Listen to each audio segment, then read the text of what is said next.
Good morning, Kite family. How we doing? Happy Monday. Good morning, good evening, good afternoon. Yes, sir. How's everybody doing today? We putting a podcast together to aware people of financial freedom, generational wealth, and credit creation. Yes, sir. So we're gonna jump right into it. The first thing we're gonna hit on is credit and the importance of it.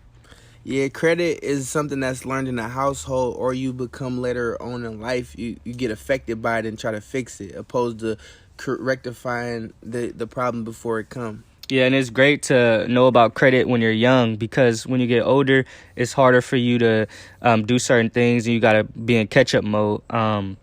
So I advise everybody if you're young, 18 or under, or even if you're older, go get a credit card and start the process. Yeah, sometimes like within different type of households, like within the black community, people will try to put their kids' social security number on the cable, and little do they know that affect them in the long run. But in different ethnicities, parents to try to get the credit card for their child, never give it to the child, but use it to build a children's credit up so they could be better off in the future. So we got to try to identify what ways that work, that affect us all, that can help us move forward as a group. Exactly. And the things you can do with credit, if you got a higher credit score, if you want to go and put a down payment on a car, I wouldn't advise that. I would advise to pay it all out. But if you were to do that, you would get a lower interest rate, which means that you would pay a lower monthly bill. If you had a lower credit score, then you would have to pay a higher car note bill. Yeah, so we just emphasizing the importance of it and trying to let people be aware, because the first step to financial freedom is credit, because in America, everything's based on credit. You could get a free building if you got a good credit score. Yeah, exactly. And that's a great thing to talk about. If you want to generate generational wealth, you want to accumulate apartment buildings, you want to rental units and stuff like that. And the higher your credit score is, the lower interest rate and the better your lower your down payment will be. And so with credit, say you have great credit, right, and you want to go put down on a 2 or 3 apartment building complex, then you would be able to do that, and you would be able to start generating revenue every month, and this would be coming in passively. So credit is very important because if you didn't have that great credit, you wouldn't be able to get that loan from the bank to be able to put down on put on an apartment building. Yeah, and just to reiterate something that Robert Kawasaki said, you got to be able to differentiate the asset from a liability, and basically an asset is something that brings you in money. A liability is something that takes money away from you. So whatever you do to create your financial freedom or your generational wealth, always make it an income off of it. So one thing that people fail to realize is that when people of wealth or rich people tend to want to buy a liability, they tend to buy an asset to pay for their liability. So by us recommending an apartment building can buy that dream house you want so bad because it brings you revenue to pay for it. And mind you, when you buy property, it increases in equity. So the equity is basically kind of like free money inside of the property you already own. So you could take out that equity and purchase as a down payment for that dream house you want. Never buy your dream house first. Always buy the asset that pays for your liability. Exactly, and that's the difference between rich people and poor people because,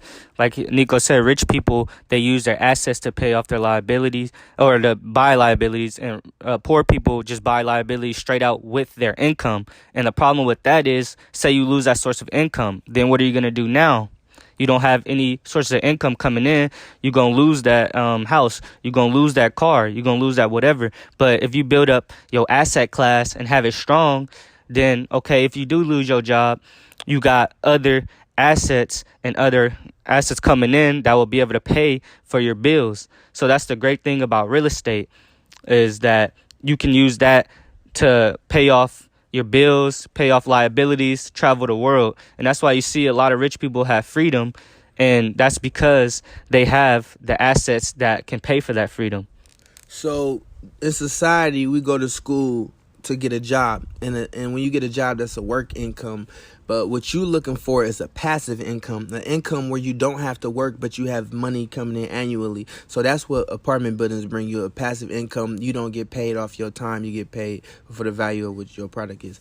But long story short, so what we're not taught is that they tax you differently based on what you have. So if you work, you get taxed from your work income. But when you sell property, that's called a capital gains tax, which is a less tax than you would get for working. So you actually make more money investing than you would working for a pension or working to retire one day.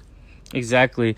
And like you said, you would definitely make more by if you owned stocks or if you own real estate, bonds, stuff like that. And once you cash out, like Nico said, you got the capital gains tax, which is less than working. When you work, that's taxed as an employee tax, and that's like anywhere from 25 to 30%. But if you look at the capital gains tax now in America, it's anywhere from 15 to 18%. That's a huge difference. And that's why it's set up that way, because rich people invest their money.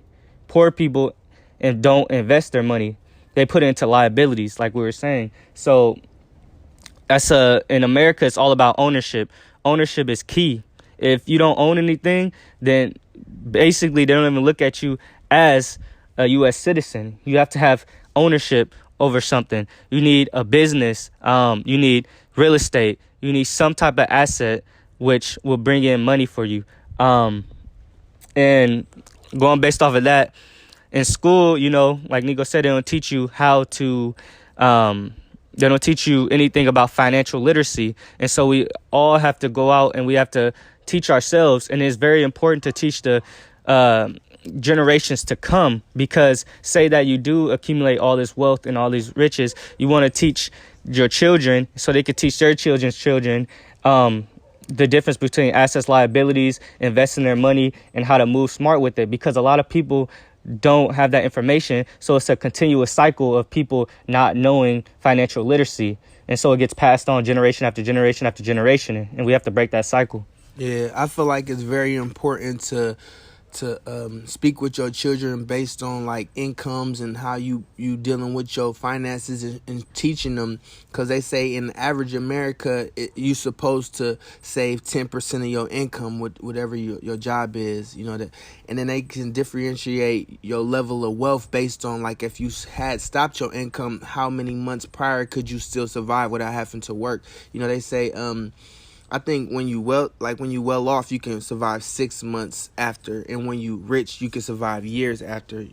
But so I feel like it's important to let your kids know or identify like taxes and say, okay, this is how you pay taxes. This is what you can write off. Like teach kids about write-offs and stuff. Even if they don't understand it, just opening up the dialogue to where they identify it as, okay, I can't pay for these unless I make sure I can write it off or something. Just making them think different.